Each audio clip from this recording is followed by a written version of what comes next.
Well, we hear it over and over again. America is addicted to foreign oil. It's often accompanied from countries that don't like us very much. Many believe as long as the U.S. remains hooked, it's a threat to our national security as well as our economy. In this Energy Now Spotlight, we look at America's oil habit and what's being done to kick it.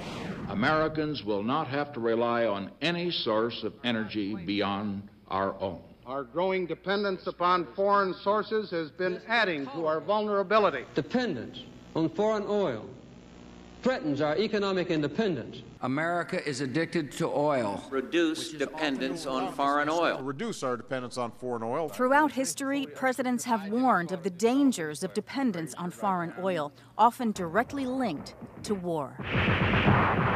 Energy sources were part of Japan's adventure during World War II, and actually part of Germany's adventure in World War II. Retired Army Major General Paul Eaton says he has seen oil's connection to war firsthand. But we certainly went to Iraq during the Gulf War in 1991 because Saddam attacked Kuwait, put our oil supply line in jeopardy. 15 years later, former Army Sergeant Chris Miller made the same connection when he served in Iraq. If it wasn't for oil, we wouldn't have been involved in the Middle East, and we wouldn't have gone to war in Iraq. Every time we go to the gas pump, we're indirectly contributing to our own soldiers being hurt. That's why today he's fighting a new battle.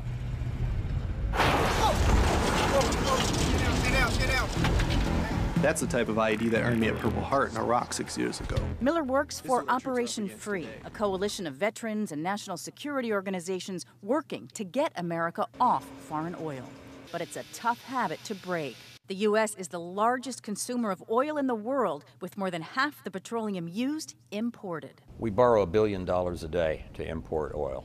At today's prices, a little more than $1 billion a day. National security expert James Woolsey says much of that money goes to dictatorships or autocratic kingdoms. The world, including Europe, Japan, Australia, the world of consumers of oil is at the mercy of the world of producers under the current system. While a third of imports come from Canada and Mexico, nearly as much comes from 3 other nations: Venezuela, whose leader has threatened to cut off exports; Nigeria, where an insurgency targets Western oil interests; and Saudi Arabia, which has a relationship with the U.S., one that General Eaton calls a marriage of convenience.